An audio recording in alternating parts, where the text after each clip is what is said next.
guys, welcome back to my channel. Today I'm going to be sharing with you guys my birth story. I was super inspired to make this video by one of my co-workers. I went back to work 5 weeks postpartum and she kind of like bombarded me with questions, but in a good way. I was really eager to answer them and she just really loved my candidness, so I decided that I'll go ahead and make a video. I wanted to do like a whole birth vlog, but the hospital that I was in did not allow us to have any cameras. So I have like a little bit of footage from when the baby was actually out of me, like when she first came out and they put her on my chest. But other than that, I didn't have actual footage of me in labor. But I did want to share my birth story because I also watch so many. I feel like I watched pretty much everybody's birth story on YouTube prior to me going into labor. Because I just wanted to be prepared and I just wanted to see different situations and kind of like hype myself up for it. So if you're interested in seeing my birth story, then just keep on watching. So just to start, I had an induced labor and I went completely unmedicated through my labor and delivery. I was induced at 41 weeks exactly, and just everything leading up to me being induced was just like, I feel like it was just like so much tension, because if you watch my other video, you would know that I am a military wife and my husband was deployed overseas at the time. So we are stationed in Fort Gordon, but since he was deployed, I said, okay, I'm gonna go back to Virginia where both of our families are so I can have some support. And then he started communicating to me that he was gonna be sent back home. So I was due, my due date was April 29th, which is the day before my birthday, and he came back April 24th. We got him on the 24th. The 25th, the 26th, the 27th, the 28th, the 29th. Nothing happened at all. Like, nothing. Like, and I was trying to run. I was trying to walk briskly up hills. I was doing squats. I was like rolling myself on the ball. I was doing all these stretches, lunges, nothing. No movement at all. That baby was just like, are y'all waiting for something? Like, she was not coming out at all. So I had an appointment on the 29th, which was my due date, and they basically said that they were going to induce me at 41 weeks. They had already set my appointment, which is just how that hospital does it. They already have you set up. But of course, if you go to labor sooner, then you're free to go to the hospital and, you know, deliver without any intervention. But that didn't happen for me, although I tried very hard. So the day of my induction came, which was May 6, 2018. And the midwives had already prepped me and told me that first time moms that get induced have very long labors. Like, you're going to be in labor for a long time. Do not expect this to be speedy. Do not expect this to be fast. But of course, in my mind, especially watching these YouTube videos, I'm like, oh, it could be long, but some girls, some moms, you know, go through labor super fast. No. I was in labor for 30 full hours. Like, it was intense. But yeah, May 6th at 8 p.m. I went to the hospital, checked in, and I had asked the midwife beforehand at my appointment how would they induce me, and she basically said that they would start with the Foley ball, which is exactly what they did. And it's basically like an inflatable tube looking thing, and it has balls on either side. So they, sorry if this is graphic, they stick it, you know, up your vagina and then through your cervix, and then one ball expands on this side of your cervix, and this is your cervix here, and then the other expands on the other side, and basically it puts tension on your cervix so that it can open up. So that's how they started me off. And going into this, I was just super like on it with the nurses because I knew I wanted to have an unmedicated labor, and I knew that I didn't want to be offered drugs. I really didn't even want to have an IV. So I asked for no IV. They just had the Foley ball in me and I had no IV. The Foley ball came out at around 4 a.m. I remember it was really early in the morning. My husband was just like asleep on the couch, and I just felt this like really intense pressure, and I also felt like I had to pee. So I got up to pee, and then I just felt like this intense pressure, and then it like started to come out a little bit, and I got scared, so I called the nurse, and I was like, nurse, I think the ball's coming out, and she was like, really? That's kind kind of fast? And I was like, yeah, it feels like really weird. And so she just like pulled on the end of the tube and boom, it came right out. So she was like, well, that's great. That means that your labor is progressing. So she told me to get back in the bed, and then she called for the midwife. The midwife came in, checked me out, and he said, yep, you're at 4 centimeters, and he's like, we're going to start you on Pitocin. Previous to this, they tried to give me an IV and they tried to start me on Pitocin. And I just want every lady to know out there that you have options. Do not just let these doctors do whatever they want to you. You can tell them no. So originally when they put the Foley in me, I told them no, I did not want to start Pitocin until the ball came out of me. Obviously I was being induced, so somewhere or another Pitocin was going to be involved. But I just wanted to see maybe my body would start to react naturally after the Foley ball. Like, who knew? I didn't just want to get started on Pitocin right away, especially if I'm going to be in all this pain and I wanted to do this unmedicated. So I told them no to the Pitocin then. But once the ball came out, I told them, go ahead. So they hooked me up to an IV and started my Pitocin, and they started me on level 2. And that was around 6:15 a.m. I tried to keep notes the whole time I was in labor, but it totally didn't work out. But that was around 6:15 p.m. I started on Pitocin, and it was at 2. At this time, I wasn't really feeling anything, and I remember the nurses asking me, like, are you in pain? And I was like, no. I was more just so uncomfortable with the IV in my arm. I had never had an IV before, and I really didn't like it, but not too much pain. So then around 8:29, the nurse came back and she said we had to up your Pitocin. So she upped me to a 4. Again, at this time, I remember I was having contractions, just breathing through them, but it wasn't like super painful. And by the way, I was 4 centimeters dilated because that's how far the Foley tube, gets you.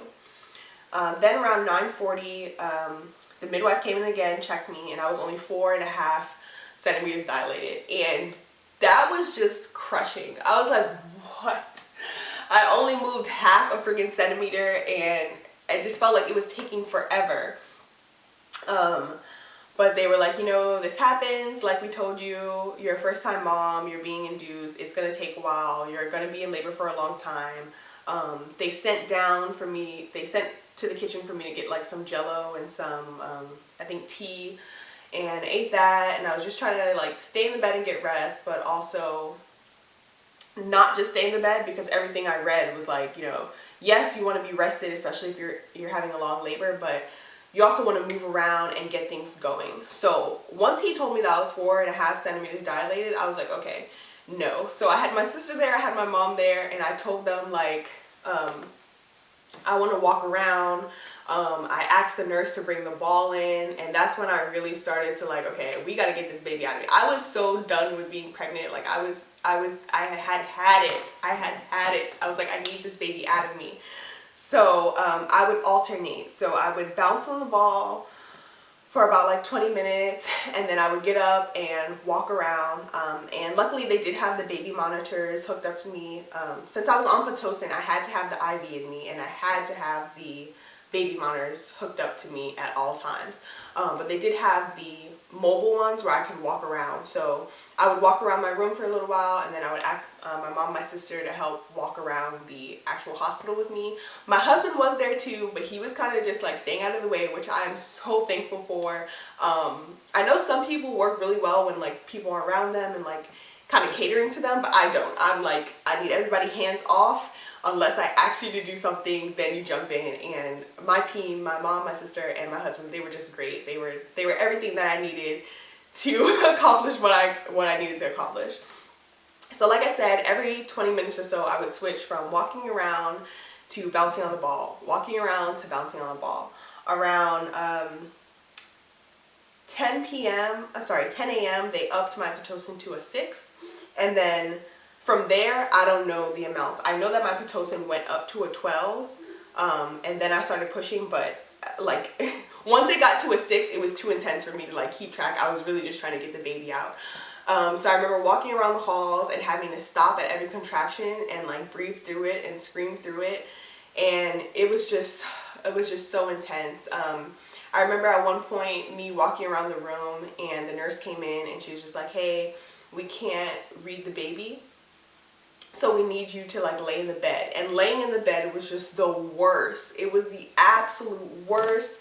I just felt like, because you're just so uncomfortable, and it's like, at least when you're walking, you can kind of like twist your body into a more comfortable position. But when you're in the bed, it's so hard for you to roll over because, one, you're huge. You have this big old belly. Then you're having the most intense, gut-wrenching contractions. Like, nobody wants to lay in the bed.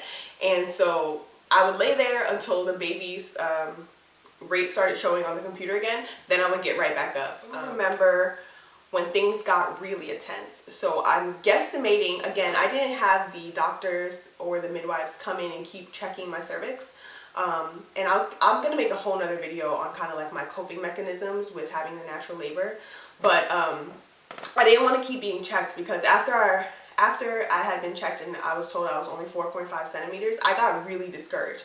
And I was like, I don't want them to keep checking me, and me thinking in my head I'm further along than I actually am, and like my whole energy and mood just to be depressed. Like, I need to be up and I need to be excited about having this baby. So I was just like, you know what? My body's gonna do what it's gonna do. The Pitocin's gonna help me with the help bring on the contractions, and this baby's gonna come out naturally. So whether they check me or not, we'll know when it's time for me to deliver this baby. So I didn't keep asking for the doctors to check me. So I'm guesstimating that I was about at an 8, because the contractions were just really, really intense. And if you've never had a baby, it feels like, I've had period cramps maybe once or twice in my life. It feels like really intense period cramps that start from the top of your stomach and roll all the way down to your stomach. And it just feels like somebody's stabbing you and twisting the knife. It's just, it is the worst pain. Like, I was in extreme pain. So I'm guessing that I was around 8 centimeters now, because usually people say from 7 to 10 centimeters is when you feel the most pain. I was just like in extreme pain, just like hunched over the bed, like sitting on the ball, but like with my head laying on the bed, breathing through the contractions, trying to bounce on the ball because I know that that would help speed up the process, but just in extreme pain. And then the nurse staff switched over. So previous to this, I had 2 other nurses, because like I said, I was in labor for 30 hours. But this last nurse is the only one worth talking about. Her name was Nurse Erin, and I honestly, I wish that everybody could have her for their labor and delivery if they don't have like their own personal doula, because she was just amazing. She was so attentive, and she never like looked down on me. I'm gonna make a whole nother video about like the stigma of me wanting to have a natural birth and like all the things that people said to me. But she came in, she would ask me for like what my birth plan was, like any nurse did when they were changing shifts. And I told her, hey, I'm gonna have this baby naturally. I don't want any pain medication. And she was like, okay, I'm not gonna offer you any pain medication, you know, but, you know, call me if you need me, and, you know, just remember to keep breathing. You're doing a great job. Every time she came in, she told me I was doing a great job. And that little bit of encouragement just means so much, because the other nurses and even the doctors, even my midwife that was, once I switched over to the care in Virginia, that did like my regular checkups, when I told them that I want to do a natural birth, they're like, oh, okay, yeah, what have you been doing to prepare for that? And I just be like, you know, tell them these little things, and they'll be like, okay, well, kind of good luck with that, but you know, first time moms, it's really hard. Like, nobody was actually encouraging except Nurse Erin, and I just wish her the best in life. She was amazing.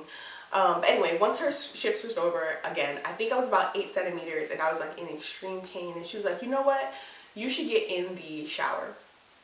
So I got in the shower. I still had the bands hooked up to me, but the shower would be cascading down my back, and it felt so good. I did not want to leave the shower. I remember at one point they weren't reading the baby's heart rate on the monitor, so they were like, oh, you gotta get out of the shower and come back in the bed, and I was just like, do I have to? Because that was helping my labor so much. Like, it felt amazing. I recommend that to anybody. If you have the option of getting in the shower or getting in the tub, do it. We didn't have a tub, but we had a shower, and that hot water on my back just felt amazing. Like it took the pain from, like, if I was at a level 10 pain, it took it down to like a 6. It helped so much. It was like really, really amazing. So I was in the shower for a while. They needed to read the baby's heart rate, so they took me out of the shower and I was laying down in extreme pain, then I got back in the shower for a little while. I got back on the ball for a little while, just in the most gut-wrenching pain. I remember just moaning like, I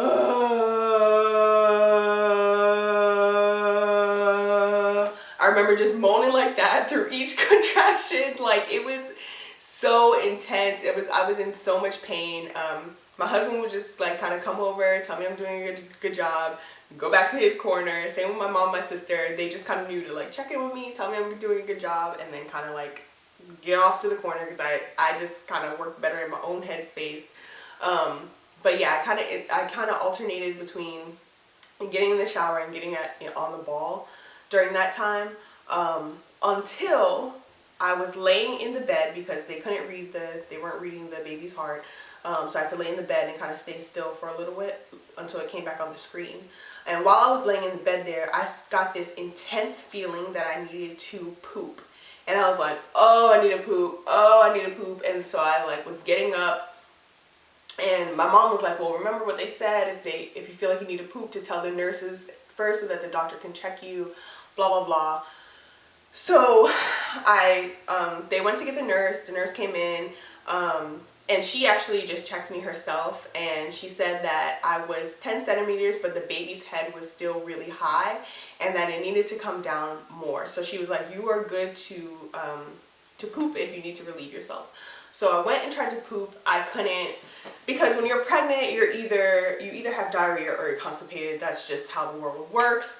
So I could not get this poop out, and I was just like, I was trying so hard, and then the smallest little friggin' turd came out, and I was so pissed, because I was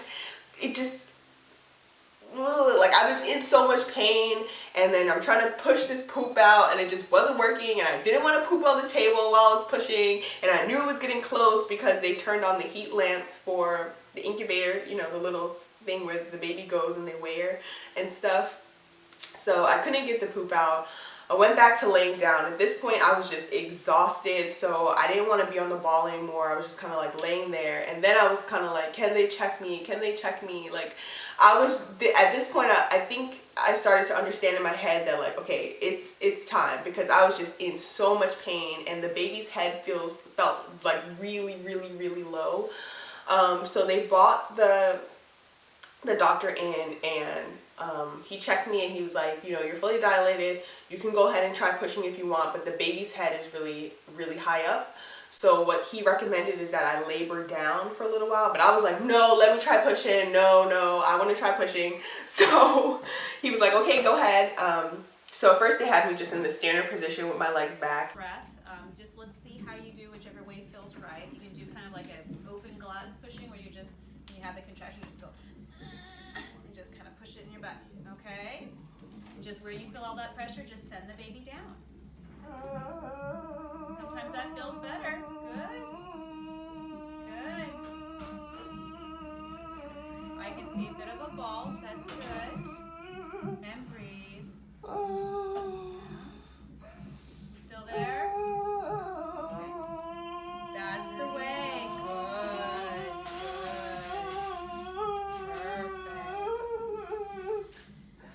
Perfect. Only push if you're having the contraction, okay?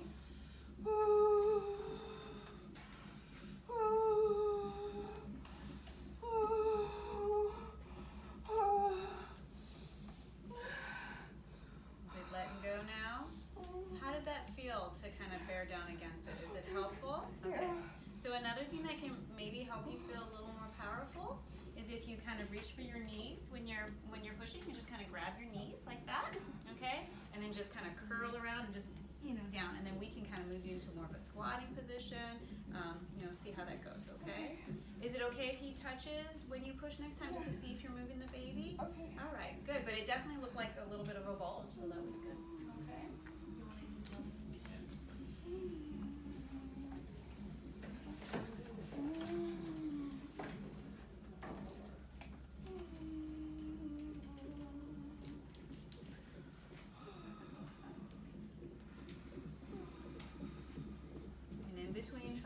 your body, okay?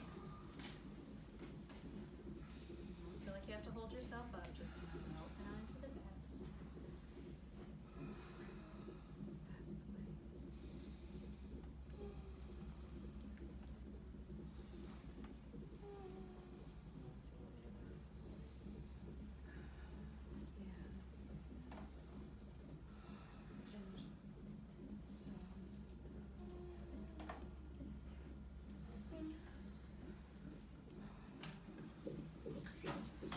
She's still too far up.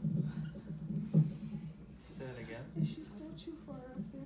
No, so she is pretty much right there. Yeah. So when I did the first exam, she was a 1 or +1, so not quite there. So again, we start typically pushing somewhere around 1 or 2. If you feel like you're ready to push, then you kind of let us know. That's what we do. So you're moving her when you're pushing. Okay. I can see that. I can't so. feel it. Yeah, no, you're doing good. I'll let you know. Good job. I typically try not to touch as much since you don't have an epidural. You know, the one time that I was examining and feeling my fingers there, did that help you direct? Okay, Are you So I having can one try now? that again. Ready? Okay. Deep breath in, bear down.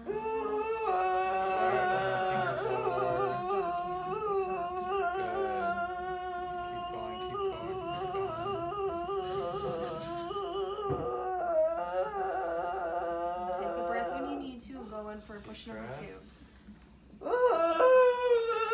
Got it.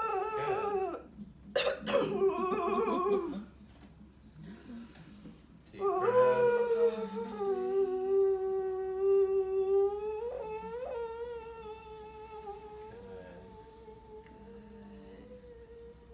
Take a deep breath. One more time. All right there. My fingers on there.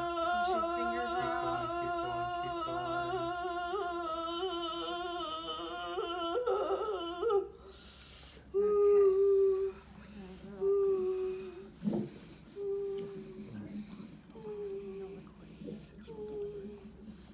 and they were like, okay, when you feel a contraction coming, take a deep breath and just push.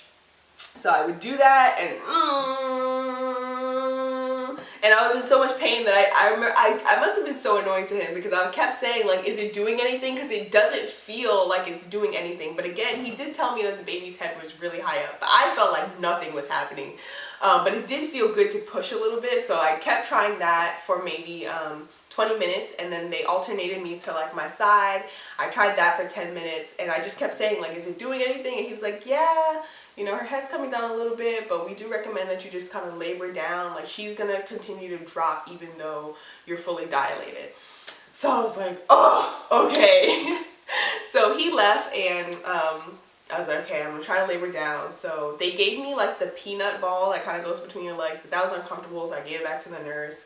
I was just kind of like sitting, you know, with my legs back like this, and then I turned around kind of like doggy style and like grabbed the top of the bed and moaned through the contractions,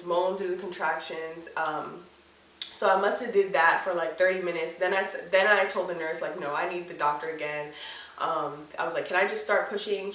Because I didn't want her to grab the doctor and then he'd tell me the same thing. So I asked her, I was like, can I start pushing? And she was like, you know what, go ahead, try to do a couple pushes with just you and me. So it was just me and Nurse Erin, my favorite, with my family around, and I did a couple pushes, and she was like, these are really good, I'm gonna get the doctor. So she grabbed the doctor, and that's when everything started happening.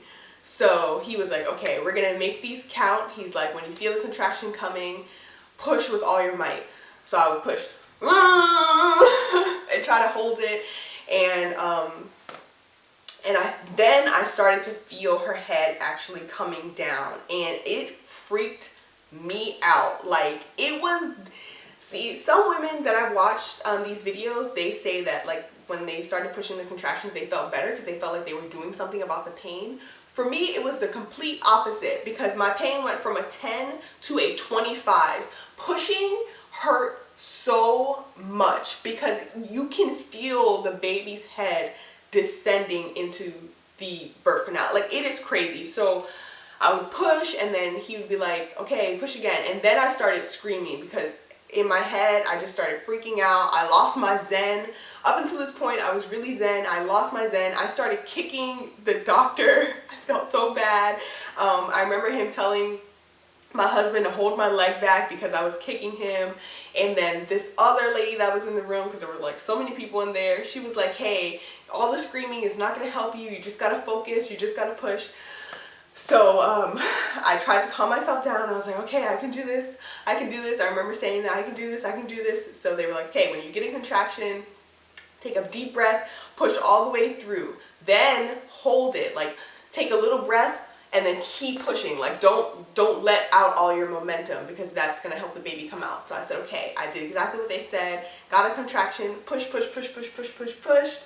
Took a breath and then continued pushing, and then I could feel her crowning and it hurt so much. I remember just screaming to them like, it's burning, it's burning. And I was just like in so much pain, it hurt so bad. And there was another nurse in there with kind of like a squirt bottle of like warm water, and she would kind of like squirt it down there, and I was like, ah. And then I got like scared to push, but they were like, her head is right there, her head is right there. So I reached my hand down in between my legs and I felt the top of her head in her hair. And that just gave me the momentum, even though it was really gross, to keep going. I was like, okay, she's right there. You came this far. You can do it. So I think like 4 more pushes after that, I felt the big push, the final push. And I said, and she came out. And they wiped her off a little bit, put her right on me, and they told me that she pooped while she was coming out. And then I felt a warm rush of her, and she peed right on me, and she was crying, and it was just amazing. It was the sweetest moment of my life. I felt... So when you're ready, we can straighten you out and you can put your leg down, okay? Yeah, you can put your leg down now. You did it. Good job. And we have terminal pneumonia. Baby pooped right as she came out.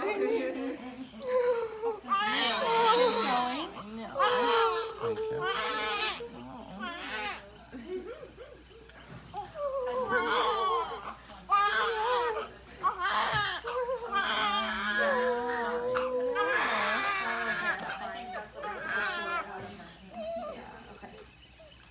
Thank you. Oh, are you okay? Is she peeing? I felt so accomplished. I just kept saying, I knew we could do it. I knew we could do it, baby. We finally did it. We did it. You could do it. I knew you could do it.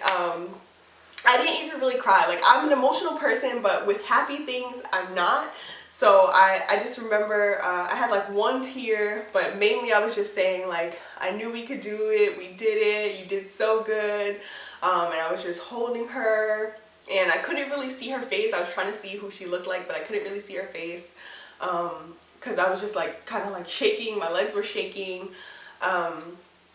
It was just such a surreal moment to know that I did it. I accomplished what I wanted to do, and I did it. It was an amazing feeling. I looked over at my sister. She was crying a little bit. My husband and my mom, they were just smiling. And at that point, the nurses kind of like stopped paying attention. So my husband does have footage of me at that moment when they put her on my chest. But it was just so bittersweet.